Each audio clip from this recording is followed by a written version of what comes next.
поврзано со издавачката куќа Антолов и со што се занимаваш и ти приватно? Така, во најголем дел ангажманите се врзани со, како што споменам, со издавачката куќа Антолог, најголем дел проектот United to Read.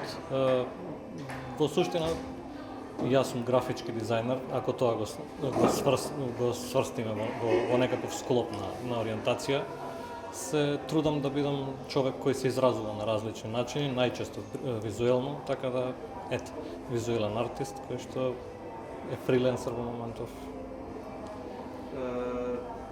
Ке да се работи фриленс, задоволен си од тоа? Слободата која што ја налага фриленсот како таков и можноста за донесување одлуки во решенијата кои што се повеќе самостојни, мене ми прија, тоест ме прави задоволен и тоа е тоа што ме тера да го одберам таквиот начин на изразување. Меѓутоа ти си поврзан со повеќе медиуми, колку што знам и фотографија, те интересира и редица други работи, ќе ни кажеш нешто повеќе? Па да, јас се дополнуваш со дизајнот, со графичката. Се трудам на сите можни начини на визуелно, да експериментирам со сите можни начини на визуелно изразување. Тука е тој фотографија или фотографија на играчки, која што е од скоро хоби, графичкиот дизајн како таков во целина, се обидувам да работам и со типографија, хобија околу војарство, така да се обидувам да се изразувам на различни начини, да експериментирам со изразните средства. Имаш нека евиденција за Антол, колку корици и колку други рекламни материјали имаш направено до сега? Па во текот од 2-годишна соработка можам само грубо да, не знам, тоа се околу сигурно 60 на наслови кои што сме ги сработеле следствено со пропагандните материјали кои што одат напоредно. Имаш некои омилени, можеш да се сетиш некои од книгите што се? Ајде ретроспективно. Една од омилените корици беше ова кој ќе имаме промоција вечерва, од Марко Шереч Марчело Малтерего, Станислав Лемке Веријада, нешто што се крчка, корицата од Хорхе Луис Борхес, така да тоа би биле некои од кои што би ги издвоил. А вие на проектот за кој што зборуваме читаме заедно United to Read? Посебно задоволство ми беше работата на Джиновската круша, пошто опфаќа некоја публика која што е така поосетлива, тоа се пониска возрастна група деца. Исто така и Невидливиот чувар беше интересен предизвик да се долови таа некоја двојна перспектива на случувањата. Тоа би било тоа што е моја лична преференција во однос на тоа што ја би читал. Исто така доста интересно излезе и во сенката на злосторот. Дали имаш време за книги, работиш со книги надворешно да ги обликуваш, но дали имаш време некојаш и да се занимаваш со содржината на книгите? Мислам дека тоа е пресудно.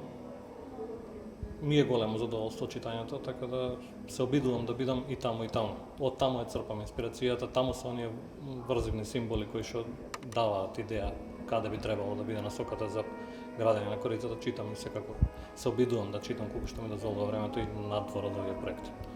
Дали имаш некоја дефиниција за графичкиот дизајн, нешто као твое мото кој ќе се спомне графички дизајн, како би го дефинирал ти, дали имаш некоја?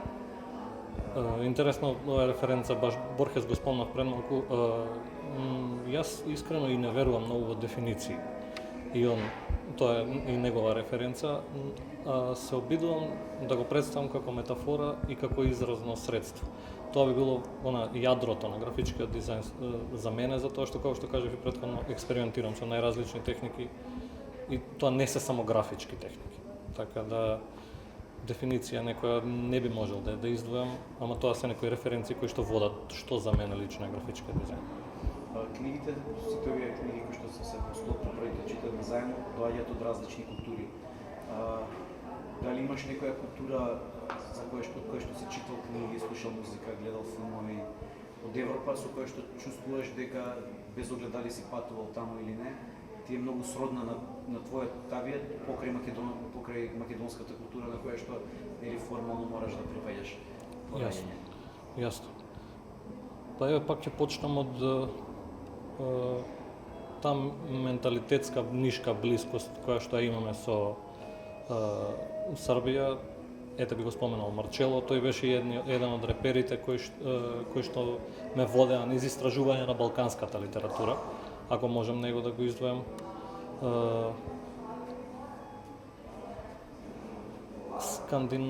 Скандинавската нишка на трилери, на крими, она што ајде да речеме до некаде и мејнстрим таму, е интересно за истражување и за барање решенија кои го представиле графички, ако тоа беше суштината на...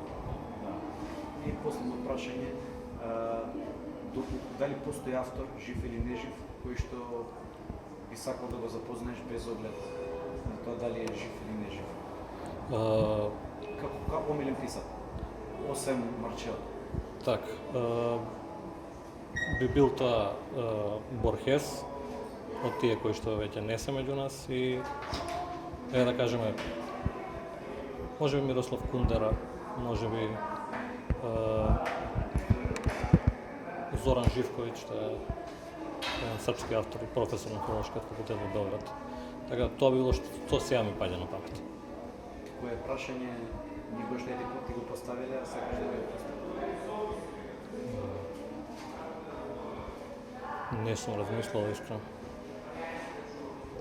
Може би ова сега што Можеби, не. Фала ти на разговорот, се надевам беше мило. ќе соработуваме и до крај ќе го истераме проектот, имаме уште 2 книги. Ми беше Дали мило. веќе имаш идеи за тие две? Па почнав да работам, се разбира тоа низ еден процес на ферментација, филтрираат одредени скици, така да се надевам дека ќе имаме добри решенија и подеднакво добри, тоа што работиме досега. Фала ти. И мене ми беше драго.